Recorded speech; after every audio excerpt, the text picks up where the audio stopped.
Greetings and welcome to the next episode of the Hourlings Podcast Project. My name is Martin Wilsey. I'm your host. And tonight we're talking about distractions. But before we get started, let's have the other authors introduce themselves quick.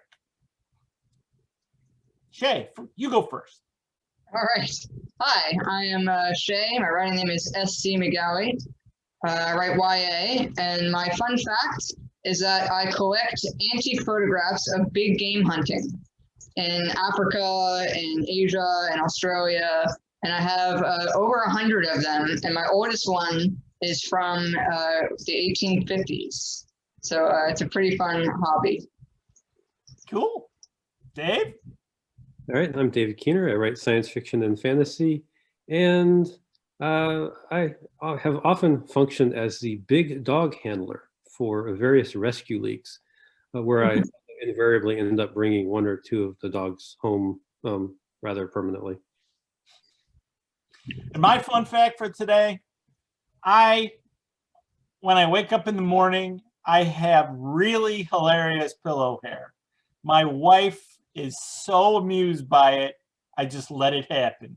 I usually encourage it, in fact, because I spend most of my adult life with a shaved head or a very, very close crop haircut. Having hair now is kind of unique experience for me, and I'm really enjoying it. So let's get started. Today's topic is going to be distractions. As an author, one of the worst things that happens to us is that things distract us away from writing. So let's talk about what are the biggest distractions. Just before we started recording, I was talking to Dave. The biggest distraction I ever had when I had a full-time job, when I wasn't writing full-time, was work. Dave, why don't you start out? Well, sure. The day job. It's nice if you have a day job where you can just mail it home and not have to do stuff at work. But I don't have that kind of job. And likewise, it takes a good chunk of my day, and I'm rather exhausted afterwards. So there's not a lot of writing that gets done each night, thanks to the day job. Yeah, for me, it's more about as a student. I'm not, employed full time. But for me, it's having like a Facebook icon up at the top of the screen, or a Twitter icon or something. So having social media or other apps open, not a good combination when you want to get work done. Yeah, for me, my current largest distraction factor is the internet. Just by virtue of the environment that I work in, I have full-time access to whatever I want on the internet. And it's a big distraction factor between email and like Facebook and Twitter or Pinterest, just shenanigans. I mean, I can't believe how far down a YouTube hole I'll go. It's like, oh my God, I've been watching little short videos about how to build a cabin or cook with a cauldron. That is, it can be incredibly distracting in a fun way. That's but the thing is you got to have discipline to like turn stuff off, because for me, it's internet. That's the first thing that's a major distraction factor. How are you guys with the internet? Do you do anything in particular to control access? I've heard of some people that will actually do a writing computer and a regular computer, and the writing computer isn't allowed to have access to the internet. I haven't gone to that extreme. I tend to multitask a little bit, but still the discipline thing is, if you're going to write, like every writer who has ever existed at one point or another had a day job and had to deal with it and still get writing done. Yep. Tolstoy, the guy who wrote War and Peace, wrote that massive 1,500-page novel, at least in paperback, every day for half an hour at breakfast. So where there's a will, there's a way. Yep. Yeah, I agree. What was the question? I forgot before that. No. The question's about why my camera keeps making me red. No, it's very distracting though. My next big distraction is like Netflix binge watching. There is so much to watch. What's that? What's that, Jack? I'm making you blush. That's what's happening. Yeah, I've turned Netflix into what I call a palate cleanser. So I spend my day working on IT things. Then I come up and have upstairs from the basement where I work, and have dinner with the wife, and then I'll watch something on Netflix. And then I've changed my mood. I've changed my orientation. Now I'm ready to be creative and do some writing. But that palate cleanser, I mean, it sounds stupid, but that palate cleanser is important to me. Mm-hmm. I know it's good to have rituals, whether it's, sitting down, if you have a drink, or if you have to listen to some music first, some kind of ritual to help you get in the mood is good. Well, I found that music helps too. Absolutely, yeah. Yeah, absolutely. Heavy metal music might help depending on the type of fight scene. You get rap, something fast. I don't know if I can go entirely without internet though, because sometimes I do like to hop on and just quick Google a fact about something I'm writing, or the correct spelling of like a brand name. That would bother me to just leave that for the editing phase. Doesn't bother me at all. Yeah, so when Netflix or some other streaming service, and I have a lot of those, becomes a distraction is if I find something I love and then I can't stop watching it. If you have all the episodes right there and you just want to suck them down, that's why I haven't watched The Queen's Gambit yet. Based on your recommendation, Dave, I think I'm going to love it, which means I won't be able to stop, which means it'll be distracting and it'll just suck a whole day out of my life. And I lost almost 3 weeks to that. I watched the series and I loved it so much. I rewatched. I picked each night. I rewatched different episodes. I watched different scenes and stuff. I really thought that was a well done show, excellent cinematography, and for us writers, well written. So prepare for the time sink. So I'm glad The Mandalorian only does one episode a week. Because if they just dropped the whole season, I'd just like fall off the face of the earth till I was done. No, that's why I don't really take recommendations anymore. Just because I know it's going to take so much of my time. I just don't want to be caught up again. I want my time to be mine. So I think, but part of that's the secret. I think there's only so much time that you have, and if you've made the decision that you want to be a writer and you're serious about it, you're gonna have to figure out how to allocate time across the things that you want to do. And if you're serious about writing, you're gonna have to figure out how to allocate some of that time to writing, no matter what. Yeah. There's also the concept of small distractions that happen to me. I mean, it's smaller inconvenient things like family, like the cat that wants to lay on my keyboard all the time. A nice day outside where it's just calling to me to go out and be in the world and walk or something. Those have been distraction factors for me too. So that's definitely a distraction. A 2-month-old puppy that runs into my room with a toy, runs out of the room. That's definitely up that alley. My cat Bailey, when he wants attention, and if the door's open, he comes in, and he's really tall. He's like, if he decides to stand up and try to get my attention, he's like this tall, and he just stands up and starts poking me on the arm.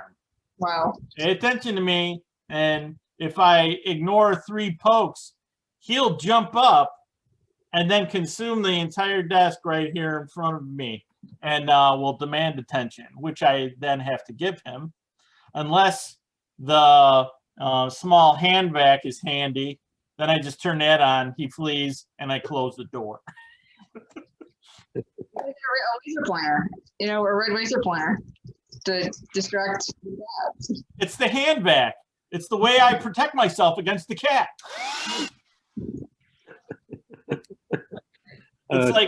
It's like holding a crucifix up to a vampire. You know, they just flee.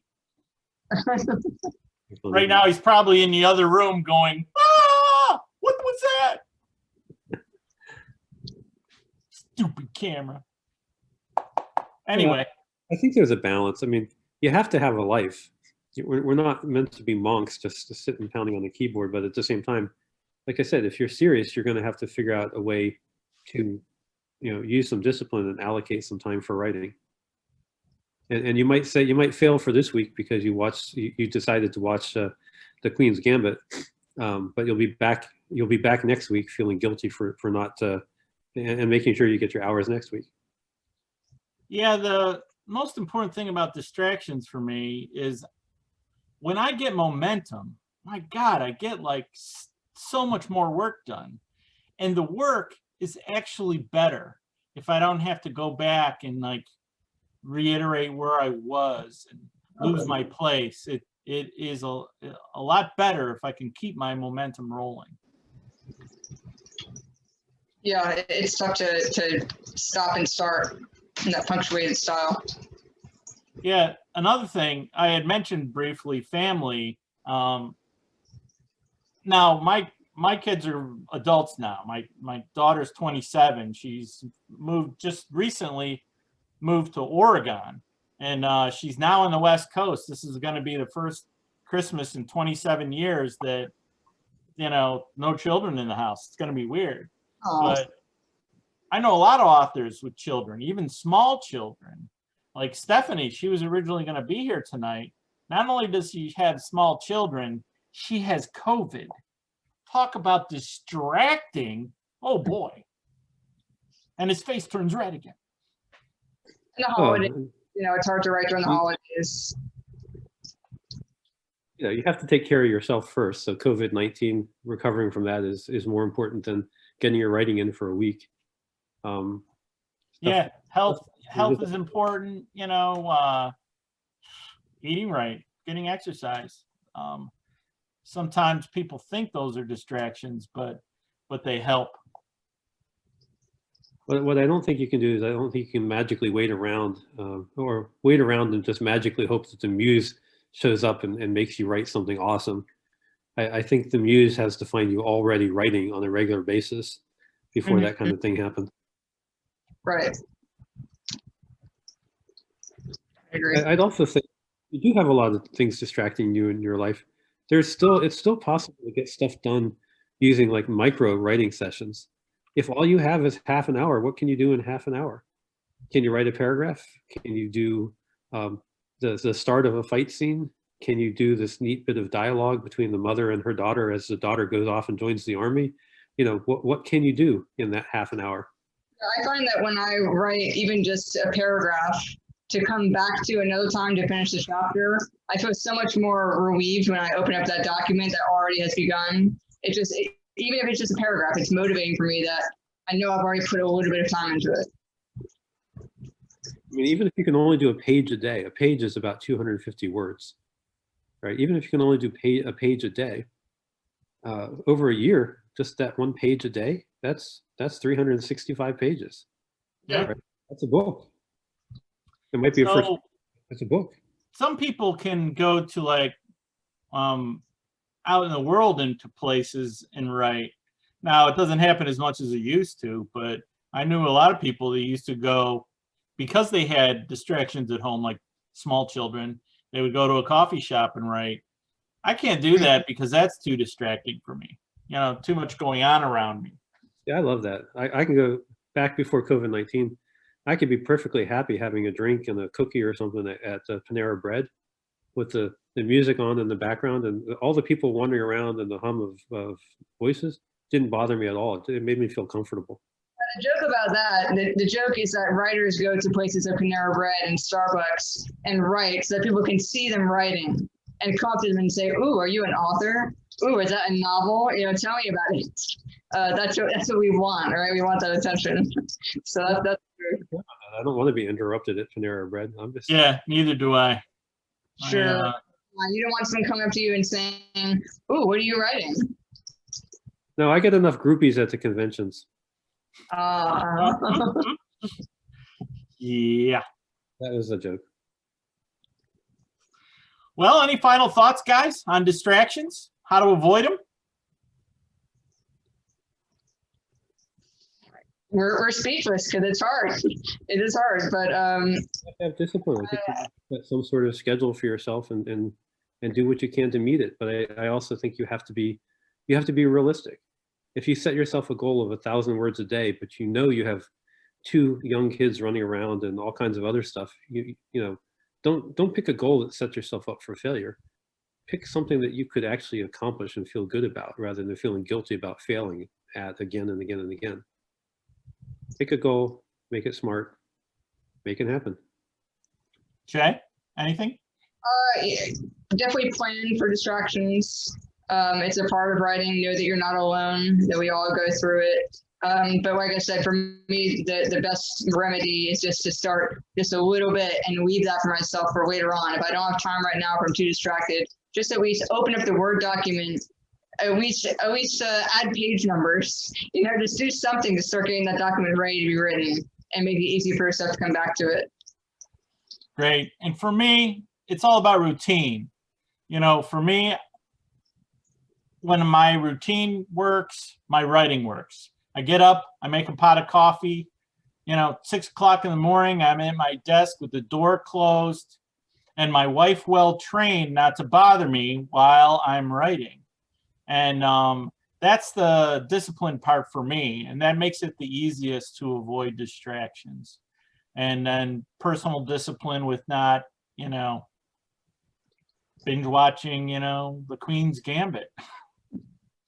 So that's it for this week. I want to thank Dave and Shay for showing up. I hope you enjoyed it. We'll see you next time. All right.